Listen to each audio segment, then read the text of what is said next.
कलंगी जी गुजरात से। राधे राधे महाराज जी। महाराज जी, सच्चे गुरु के मिलने पर हृदय में किस प्रकार की प्रेरणा होती है? क्या कोई भागवतिक संगीत मिलता है क्या? पहली बात तो यह है कि सच्चे और कच्चे ये हमारी सामर्थ्य तो है नहीं कि पहचाना जा सके, लेकिन जिनकी बात सुनकर हमारा हृदय शीतल हो जाए, जिनके दर्शन करने से हमारा मन प्रसन्न हो जाए और ऐसा लगे कि मैं देख तो पहली बार रहा हूं, लेकिन ऐसा लगता है मैं इनसे बहुत बार मिला हूं, और जिनके समीप से हटने का मन ना हो, और जिनके दर्शन और संभाषण से गलत आदतें छूटने लगे और भगवत मार्ग पुष्ट होने लगे, उन गुरुदेव भगवान के वचनों का आश्रय लेकर, चरणों का आश्रय लेकर परमार्थ में चल देना चाहिए। क्योंकि प्राकृतिक बुद्धि के द्वारा सत्य सच्चिदानंद भगवान में स्थित महापुरुष की आप किसी भी बाह्य लक्षणों से नहीं जान सकते, बिल्कुल नहीं जान सकते, बिल्कुल नहीं जान सकते कि ये ब्रह्म बोध संपन्न है या आत्म स्वरूप में स्थित है। बाह्य चेष्टाएं ऐसी होंगी आप जान ही नहीं पाओगे। जैसे माँ अपने बालक का सुंदर श्रृंगार करके काजर का टीका लगा देती है, ऐसे भगवान अपने जनों को सिद्ध करके कोई न कोई एक दो बिंदु ऐसे छोड़ देते जिससे संसारी आदमी उसी में उलझा रहता है कि अगर ऐसा तो फिर ऐसा क्यों, अगर ऐसा तो ऐसा क्यों। वो क्यों में अर्जा रहता है, और जो श्रद्धावान होते वो लाभ लेकर निकल जाते। इसके बाद शरीर पूरा हुआ तब जीवनी पढ़ के कहते वो तो महापुरुष थे। वर्तमान में महापुरुषों में ऐसे भगवान जैसे माँ अपने बच्चे को श्रृंगार करती है, 2 टीका ऐसे लगा दिए। पूछो क्यों? इतना साबुन से धोया, काला टीका क्यों? बोले किसी की नजर न लगे। तो भगवान भी अपने भक्त को सर्वांग सजा देते हैं और 1-2 बातें ऐसी छोड़ देते हैं जिससे संसारी आदमी ये देख कर कि अरे यार ये महापुरुष नहीं हो सकते, अगर महापुरुष है तो ऐसा क्यों, बस क्यों और में वो फंसा रहता है। तो हमें सीधी बात समझनी है, जिनकी बात सुनने से, जिनके दर्शन से, जिनके सानिध्य से हमारा जीवन बदलने लगे, स्वाभाविक हमें भगवान की तरफ प्रेरणा मिलने लगे, असत मार्ग का त्याग होने लगे।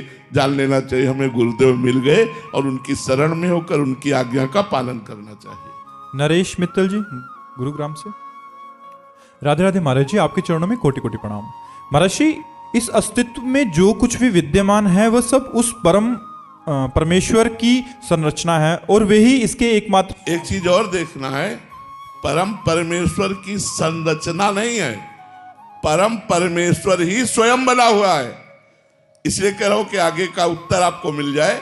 भगवान अपने आप से अपने आप का सृजन करते हैं, अपने आप से अपने आप का पालन करते हैं, अपने आप से अपने आप का संहार करते हैं।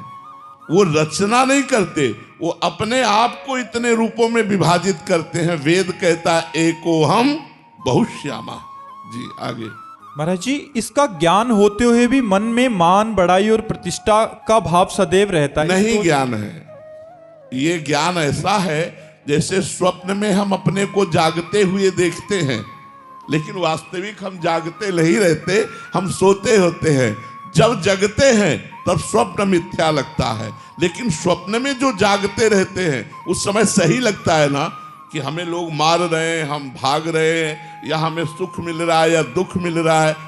वो तब जगे, वो सब व्यर्थ चला गया, और जब जगे तब वो व्यर्थ चला गया। तो हम अभी जगे नहीं, अभी मोह निशा सब सोवनिहारा देखे स्वप्न अने, अभी स्वप्न में ही हम हैं। जब जगेंगे तो अनेक नानात्व का नाश हो जाएगा, एक ही रह जाएगा, एक ही परम पुरुष है। जैसे 1000 घड़े या 1 करोड़ घड़े में एक सूर्य के 1 करोड़ प्रतिबिंब दिखाई दे रहे हैं, लेकिन घड़े ना होने पर सूर्य एक है और घड़े होने पर भी वो एक है। ऐसे ही अनंत रूपों में एक ही आत्मा है, एक ही परमात्मा है, दूसरा कोई है नहीं। ये जब हम वास्तविक जान लेंगे तो हम भी परमात्मा स्वरूप हो जाएंगे। ब्रह्मविद ब्रह्म ही भवति। तब ये मान अपमान नहीं रहेगा, क्योंकि मान अपमान द्वैत में होता है। दूसरे से सम्मान चाहते हैं ना, और दूसरे से अपमान होता है। अपने हाथ से अपने थप्पड़ लग गया, अपमान हुआ क्या? अपनी दांत से अपनी जबान कट गई, हम किसी को गाली देंगे क्या? नहीं, ऐसे ही एक आदमी चंदन लगावे और एक आदमी थप्पड़ मारे, दोनों के प्रति समान भाव हो, वो महात्मा समता को प्राप्त हो चुका। असल में उसने जाना है। अभी हम केवल स्वाप्निक ज्ञान में हैं, असलियत में ज्ञान नहीं, क्योंकि मानापमान का बोध हो रहा है, इसलिए अभी असली ज्ञान नहीं है। असली ज्ञान में मानापमानास तुल्यो तुल्य निंदात्म संस्तुति, मान अपमान में, निंदा स्तुति में हमारा समान भाव होगा, तब हम वास्तवता जान पाए कि हमारे प्रभु ही है। इस रूप में हमारे प्रभु आए, सम्मान किया, और इस रूप में हमारे प्रभु आए, अपमान किया। दोनों में प्रभु देखने के कारण न सुख न दुख।